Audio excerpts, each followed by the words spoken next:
Good morning and welcome to the Mother Daughter Podcast.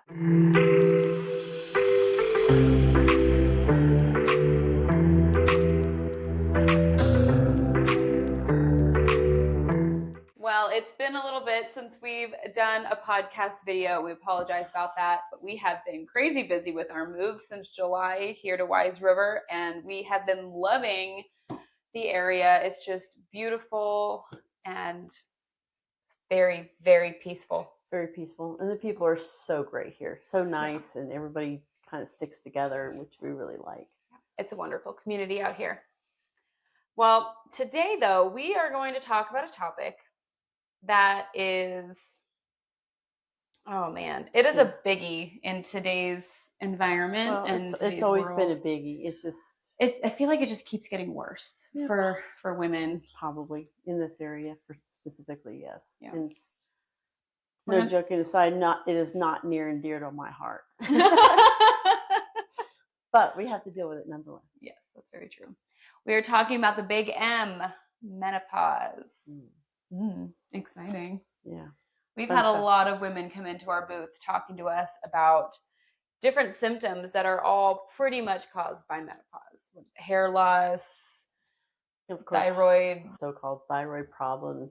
Yes. Symptoms: midsection weight gain, pain in the, achiness in the muscles in the joints, trouble sleeping. I mean, a whole slew of them. People will come in or email us and say, hey, do you have something to help me sleep? Do you have something because I have this pain? Do you have something for this, that, and the other? And it's all really comes back to menopause and the causes thereof. If you deal with those things first, root causes, and then some of that other stuff just takes care of itself. Yeah. So we're going to do a little bit of an interview type of podcast today because obviously I am not dealing or have never dealt with menopause at my young age. And so I want to ask a bunch of questions that people may have or would want answered and all the things to my wonderful mother. Thank you. You're welcome. So the first question I would like to ask is your very first experience with menopause was with your mother, my grandma. And several aunts. And I've heard horror stories about all of that. So I would like y'all to hear her firsthand account because that was in what? I was a teenager. So the 80s, 70s? Yeah. Late 70s, all through most of the 80s. Yeah. So I feel like the medical establishments were kind of experimenting on women at this point with all the hormone therapies. So I will let you kind of give us some examples of how you experienced that. It was interesting because one of my aunts who had to have a hysterectomy because of health issues. Of course, I was too young to know what the details are of that. Was it necessary at the time? Maybe, maybe not. Who knows? But they did a lot of that back then. So she had that taken care of. And of course, that threw her into early menopause. A few years later, my mom started her menopause. In those days, and we're talking 70s and 80s, it was common conversation to hear women of that age say, oh, it's time to go get your hormones. Go get your hormones and you'll be great. Go get your hormones and it'll solve all your problems, which symptomology wise, as far as your hot flashes and the erratic periods and some of the other things that they dealt with, heavy bleeding, all the things. Yes, absolutely. I'm not going to deny that it helped my mother and other ladies because they all talked about it. And me being a teenage girl, always listening. And so that did help. What it didn't help them, though, was their mental state. They were crazy people. They were literally crazy people. And I had 3 brothers, and we all thought that an alien had abducted our mother because this woman was not normal. And it was scary, and that they all talked about it. They all knew that they were off, but they didn't know what to do about it. They would go back to the doctor and they would give them anti-anxiety medication. So I'm sure that was helpful. Yeah.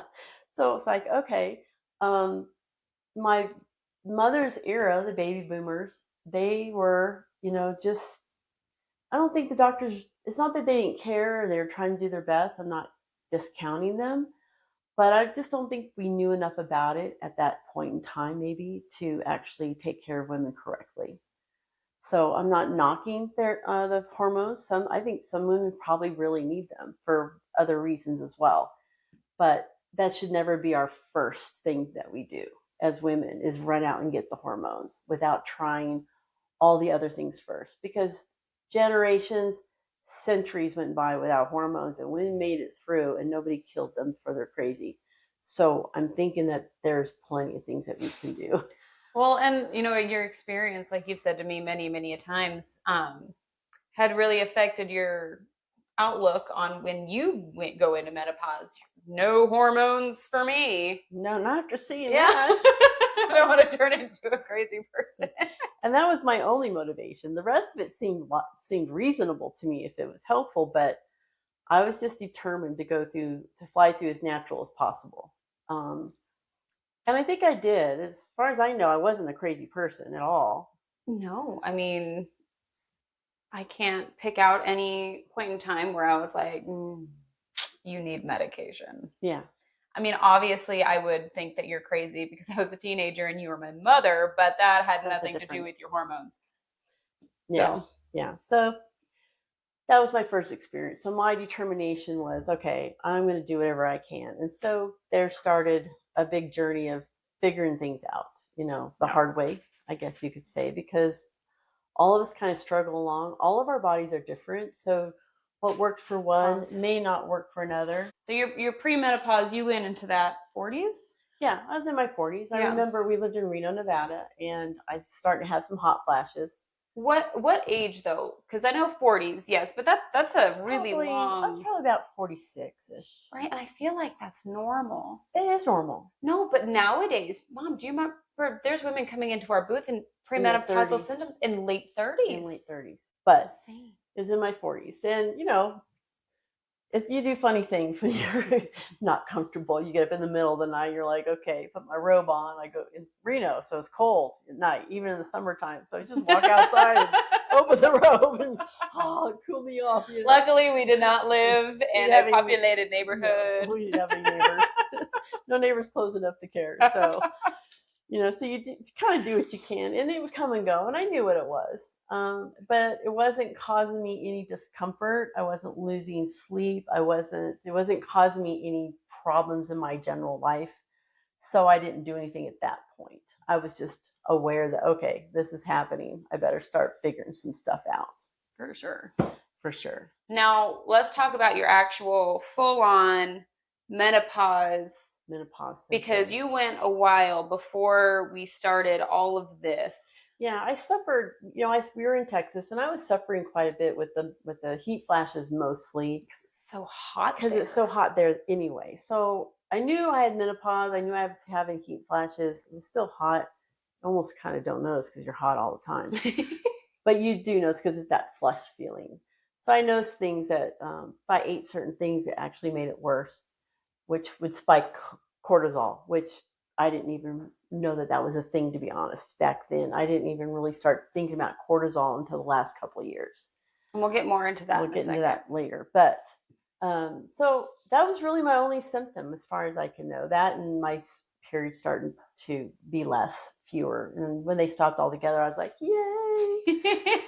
I was like, yay, okay, this is not so bad. And to be honest, my menopause in general was not a big deal, except for the heat flashes were not terrible. They didn't keep me from sleeping, but the hair loss. The hair loss was so concerning. Yeah.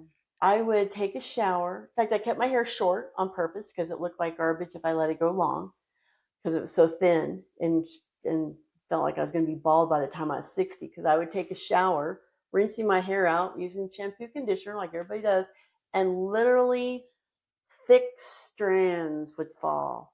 And I had to put a special screen on my shower because I didn't want it to clog up the pipes, because I thought there's so much hair, it's going to clog pipes for sure.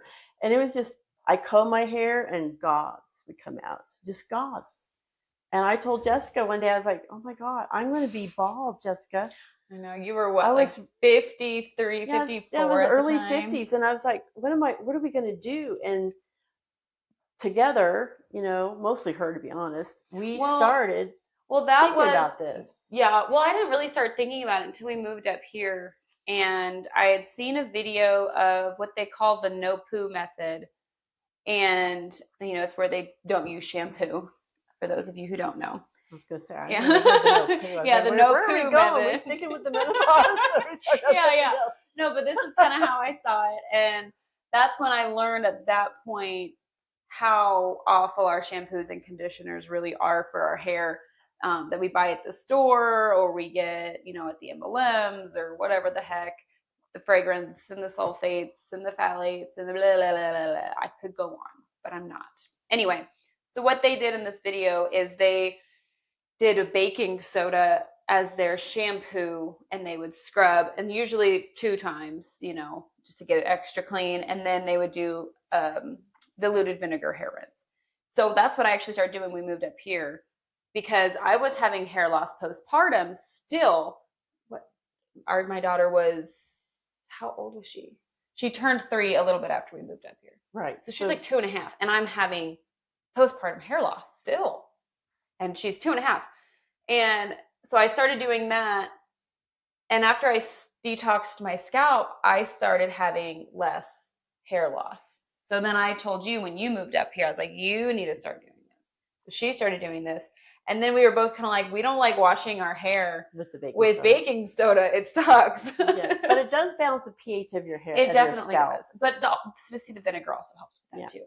So we then figured out how to make soap, which that was a very interesting little little thing that we did.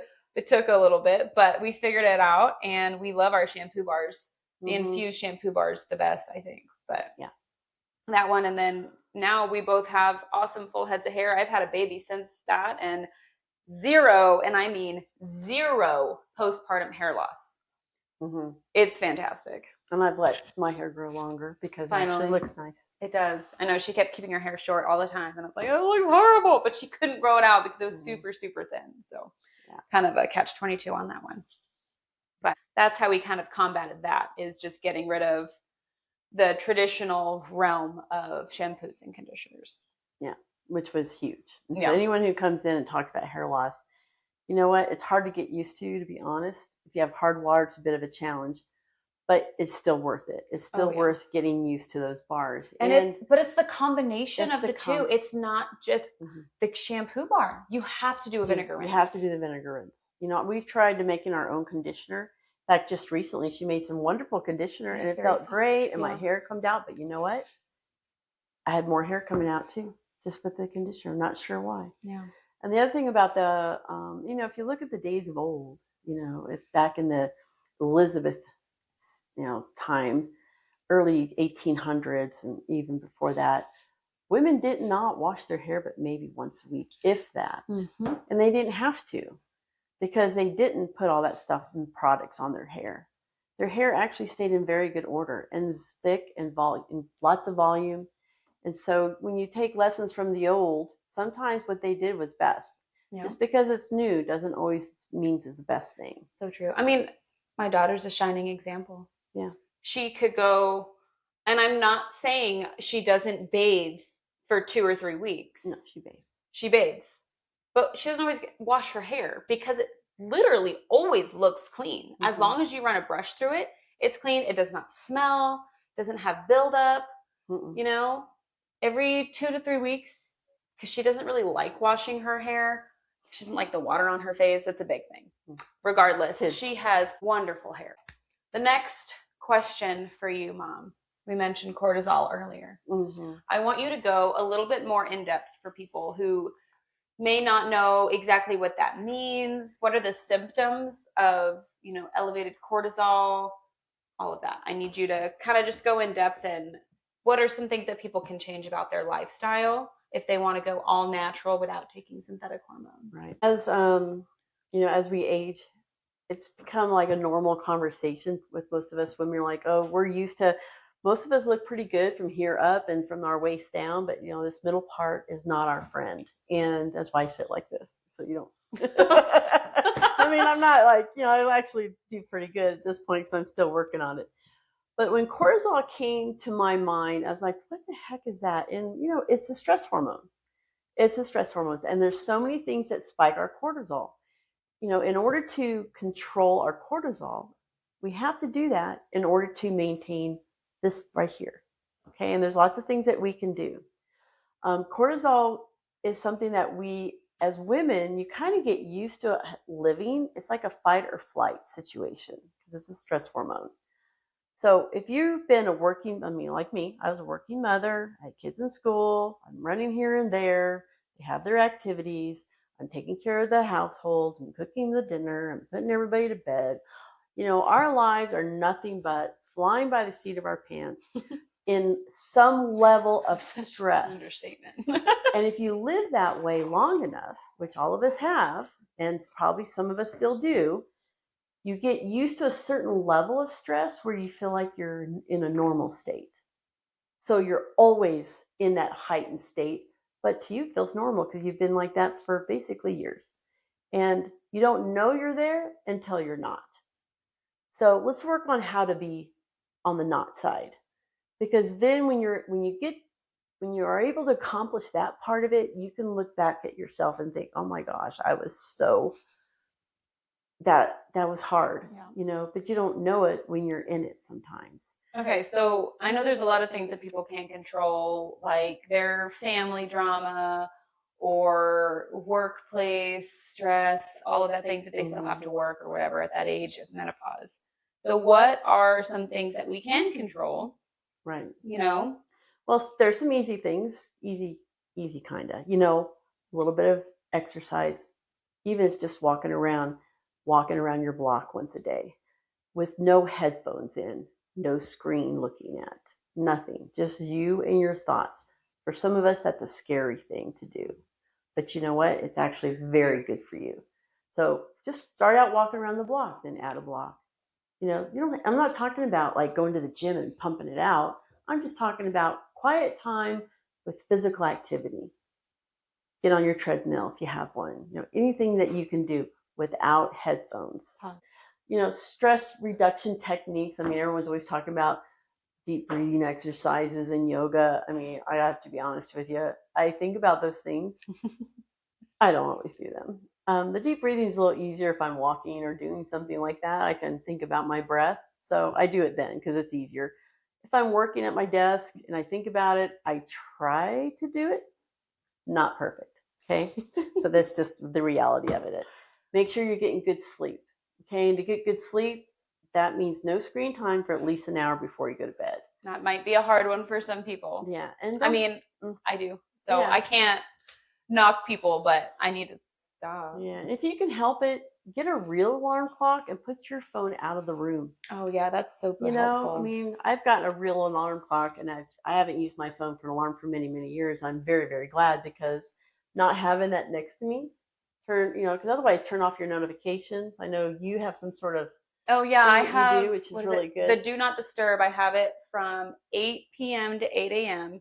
So I don't get any notifications unless it's a text message from you or my husband. Those are the only things that will come through on my phone, which is really nice. Yeah. Okay. Balanced diet. Okay. I know a lot of people, what is that? Oh, I eat a balanced diet. I talk to people all the time. Oh, I eat a balanced diet. And then a few questions in about what they actually eat. It's not a balanced diet. Okay. A lot of times we don't even know that we're not eating a balanced diet. I feel like when people hear balanced diet or they say balanced diet, I think from their perspective, and maybe I'm wrong with some people, but from people I've spoken with, it tends to be more of, oh, I balance healthy food that's good for my body with junk food that's not good for my body. And that's not what we are talking about with a balanced diet. A balanced diet is you're getting your meats, your fiber, your, obviously protein, because I just said meat, and your vegetables. Fermented vegetables are always better because you can absorb the nutrients easier. All of that, the balance of good food is what we mean by balanced diet, not Whole the foods. balance of good and crap. Yeah, whole know? foods. Just eating whole foods. Yeah. And menopause, and I tell women this, and it's actually kind of funny because it's hard. This is the hard one. Is if you're a coffee drinker, caffeine is not your friend. Yeah. A cup, it's not going to kill you, but don't be a coffee fiend. Don't go to Starbucks and get all their junky coffees with all the sugars and stuff in it. Oh, just get used to regular coffee, have a cup or two, and leave it at that. Coffee, alcohol, sugar, processed foods, seed oils. Those are all not your friends. Every single one of those spike your cortisol. I mean, just spike, especially sugars, carbohydrates that are, bad. Yeah. And I think it's funny because people are like, oh, don't call food bad. You're going to give people eating disorders. And I'm like, but it is. What are you supposed to call something that is literal garbage? Yeah. I'm going to call it garbage because people need to know that it's garbage. Well, it's because it falls into that whole offending thing that people have. Oh, I know. Hydration. Yeah. That's another one. If you're trying to stay hydrated, a lot of us can't absorb the water, or we live in a city and it's crap water. Mm-hmm.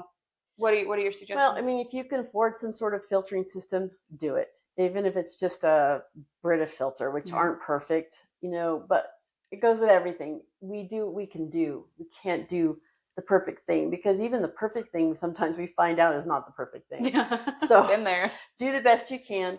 One of the nice things that I have done a lot of reading about that I didn't realize was an issue is that salt can be our friend, the right kind of salt. So if you get a good Celtic salt, a real salt, or what's that other salt that you picked up recently? Well, we started buying that Azure salt. Yeah. But the flaky salt, are you talking about? Yeah, the flaky salt. I don't remember what sort of Icelandic salt. Yeah. But anyway, some of these really good salts, and they're expensive, but you don't need very much. So you buy just a small amount, and you fill your water bottle up, and you just pinch in your water, and your body will absorb that water. Yeah. One of the things that the medical people have always said, made us think that salt was bad, and yes, table salt's bad. Absolutely. Salt. Anything with iodine added to it, or it's been bleached or cleaned or whatever, is going to be bad for you. So yes, I agree with that statement. Pro tip on salt real quick. Get a little shaker of your favorite good salt and carry it in your purse, or I keep it in my diaper bag. So when you go to restaurants, you can still salt your food, just with not the table stuff. Yeah, without the garbage. Exactly. So by just putting a little bit of that in your water that you drink every day, you don't even know it's there. It actually helps you hydrate. I know when we were kids, my brothers played football. My big brother would get a big gallon jug and freeze the water, but my mom always made him put salt in it because it helped him not be dehydrated, because we grew up in the desert. So hydration was always a big thing in our family, because it could be very dangerous if you got that dehydrated. So make sure you're taking plenty of fluids, but don't just drink just water all the time. Definitely don't drink soda. That should be a given with anyone who's trying to be healthy. Yeah. All right, hydration. And the other thing that's probably the hardest of everything is, I guess, our self-care. As women, back to my statements earlier about how hard we work as women. If we're working women, we have children, and we're doing all the things, it's hard to take care of yourself. You always seem to be last. I know there's a lot of people out there talking about self-care, but I'm not talking about that kind of self-care. The selfish self-care. Yeah, I'm talking about the self-care that reduces our stress and anxiety, that brings us peace. There's things that go on in our lives at times that we don't even realize is a thing. Back in 2008, which now is forever ago. A million years ago, it feels like. She was a junior high, maybe 6th grade or so. I got mad because the cable people kept upping my bill, and I was very militant about what my kids watched on TV. So we were only allowed to watch like Animal Planet, the History Channel. At the time, I think Nickelodeon, but only certain times of day. Certain times of day, because Nickelodeon got a little nutty. There was only like a handful of channels that we ever even watched, and they kept adding channels to the basic package so they could charge me more money. Mm-hmm. And I just got pissed off and said, cancel. Just cancel. And we started watching DVDs. I went down to the library, and we ordered some online, but we would get Hogan's Heroes, Gilligan's Island. Oh, my favorite, I Love Lucy. Still have those DVDs. My kids love I Love Lucy. So she was basically raised on television programs that I liked as a kid. And They're so wholesome, though. I didn't realize how much not having the TV on, always trying to find the shows. Oh, our show's on at 8 o'clock. Living our life in relation to our TV programs was so weird once I stopped doing that, because I was like, wow, we it brought so much peace. That one little act I did not realize brought so much peace to our lives as a family, Yeah. because that was not a focus of our life, was whatever TV program that was coming on, or oh, hurry up and do this because such and such is on, you know. And nowadays it's even worse, I think, for people, because I don't have any experience with this stuff, because people, what is it called when they record on their DVR? They don't do that anymore. What do they do now? I'm pretty well, okay, I might be wrong, but I'm pretty sure some people might still do that, but no, like that's not even a thing anymore, I don't think. I think it's they stream everything. They stream everything. So you're sitting there with a plethora of options, just like on demand. I don't know what I'm gonna watch. And I've done it. You sit there for 30 minutes scrolling, trying to find a movie. And it's like, what's the point? Right. What's the point? Yeah. So without that being such a focus, go back to DVDs, VHS, all the things. Yeah. Go back and simplify things. Have the kids, if you have kids still, or just you in your life, because technically, even at this life, my husband and I, we live in our own little space. It's like right there. And they live over there. It's kind of fun. It's very convenient. But, we don't still, I have not had, I've never hooked up TV since. And we've been very happy. My husband and I will watch a movie or something, or actually we bring out the cards and play a deck of cards sometimes. Yeah. And it's actually much more relaxing before you go to bed to do that and react and relate to each other. I know Alex and I like to play a little backgammon game. We have a little briefcase one that we have. It's really fun. So all these things are within our control. But start small. If you're just starting down this journey, start with the easiest thing first. I'm very much about breaking things down into small things. Make a list, say, okay, what can I do first? Do that first. Do that one thing first, whatever it is. Start doing that. Then do the next thing and add it. Keep it going. And then pretty soon you'll realize your whole lifestyle has changed. Yeah. And you're calm. Part of that is kind of a mind thing. You have to play with yourself a little bit, because some people are very easily sucked into drama in their lives, work drama, kid drama, town drama, family drama, whatever it is, gossip and all. Oh, hey, let me tell you about this. You have to learn, and I hate to say the words you have to, but you kind of do for your own survival and wellness, is you have to learn to not care. And it's not that you don't care about the person that might be trying to share that information with you, and you don't want to be rude. Go ahead and let them say whatever they're going to say. Okay, don't say, oh, I don't want to hear it or anything like that, because they're still probably your friends, and you don't want to alienate people just because you're trying to be better. You can just listen, and that's fine, and just don't let yourself get sucked into a conversation related to whatever that is. Mm-hmm. Just say, oh, okay, wow, that's something, and then change the subject, or, oh, well, I'm going to have to do this, or just find another out.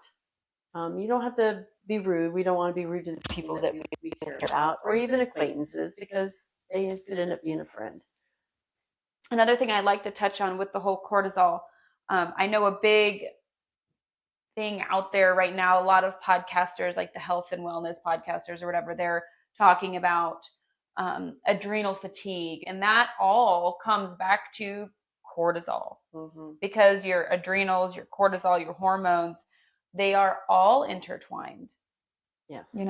Thyroid, all of it. You have to, and so all of these things that she was talking about, it goes along with all of it. And it's not just for women in menopause. It's also for women who are my age, we're having our cycles, we're doing the thing, trying to have babies, trying to be healthy, trying to have healthy periods, women who may have PCOS or endometriosis, those horrible conditions. My heart goes out to y'all who may suffer with that. But it's insane. And something that I do want to bring up really quick with the younger crowd is something I've experienced. Now, when I was in my early 20s, I didn't have super heavy periods at all, really. I've had lots of cramping in the past until I started getting on the more healthier lifestyle, changing my environment around me. My periods would improve over time. But when I got rid of fragrances, when I got rid of seed oils, when I got rid of this and that and this, you know, my hormones in my body very much liked it and got much, much, much better. And what was interesting is we started this business and then I got pregnant and my mom had made the happy uterus tea. I had had a miscarriage and she's like, drink this tea. And then 2 months after I started drinking the tea, I got pregnant with my youngest. I'm not saying that if you drink the tea, you're going to get knocked up. Not what I'm saying. But that's what happened to me. It was helpful. And it's happened to a few of our customers as well, because it's a hormone balancing type of tea. And so I haven't really been able to drink it since, because you don't drink it while you're pregnant, because it will balance the hormones and it could end the pregnancies. I had, the baby, and then I was drinking mother's milk tea to help breastfeed. I'm still breastfeeding, but we're, not as much. So I started drinking the happy uterus tea again, actually very, very recently. And now that it's winter, I'm a lot better about drinking tea when it's winter and cold outside. So, I've had significantly better periods since starting drinking that again. And it's just amazing. It's not like I've had horrible periods in my now adult life, but they're shorter, they're not significantly heavy. Less flow, TMI, but as you know, we don't care here. No, we're always TMI, always will be, get used to it. Zero cramping, like none. And it's just one thing that I changed. But see, that's the thing though. I'm a super healthy person. Ask anyone who's my friend. They know I don't mess around. I will not eat crap no matter what. And I still had a few issues with my period because my hormones weren't balanced. And yes, I'm a mom, so my cortisol levels probably ridiculous. Yeah, for sure. But we gotta manage that. And something that I do need to work on is the whole being in my silence that I don't like. If I'm in quiet too long, I'll just start thinking to myself and annoy everybody around me. It's fine. I can hear all the way over. Sometimes. People who know me won't be surprised I'm loud. It's fine. Yeah. Anyway, but I think that pretty much wraps us up. That wraps us up. Yeah. Thank you so much for watching. And we really appreciate you coming and supporting us. Have a check out our website. We put the link down below. And if you are in Montana, around the Wise River area, we'll be open 10 to 2 Saturdays and Sundays. So stop in and see us. We can have a real life conversation.